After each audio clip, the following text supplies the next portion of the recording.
ഒരു തലയോട്ടിയിൽ അല്പം മൂത്രവും ആർത്തവ രക്തവും ഗുഹ്യഭാഗങ്ങളിലെ രോമങ്ങളും ചേർത്ത് വെച്ച് നിരന്തരമായി അതിനെ പ്രാർത്ഥിക്കുന്ന ഒരാൾക്ക് സ്വന്തം അച്ഛനെയും അമ്മയെയും കൊല്ലാൻ എന്തെങ്കിലും മടിയുണ്ടാവോ?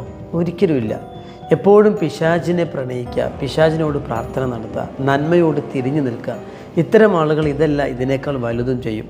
നമുക്കറിയാം, ഒരു മകൻ സ്വന്തം അച്ഛൻ കിടന്നുറങ്ങുമ്പോൾ വെട്ടിക്കൊല്ലുന്നു, രക്ഷപ്പെടാൻ നോക്കുമ്പോൾ പുറകെ നിന്ന് വെട്ടുന്നു, താഴെ വീണ അച്ഛൻ്റെ പുറത്ത് കയറിയിട്ടാണ് കഴുത്തറക്കുന്നത്. എന്നിട്ടും ആ ശ്വാസനാളത്തിൽ കഴുത്തിൽ വെട്ടിയിട്ട് അതിന് ശേഷമുള്ള ശ്വാസനാളത്തിൽ വിരൽ വെച്ചിട്ട് മരണം ഉറപ്പ് വരുത്തുക ചെയ്യുന്നത്.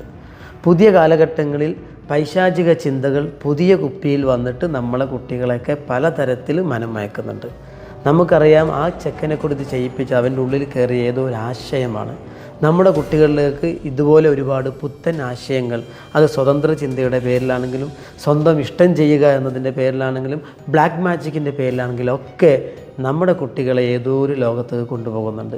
ഇപ്പോൾ സൂക്ഷിച്ചില്ലെങ്കിൽ ഇതിനേക്കാൾ വലിയ വാർത്തകൾ നമ്മുടെ ചുറ്റുവട്ടത്ത് നിന്ന് നമ്മൾ കേൾക്കേണ്ടി വരും.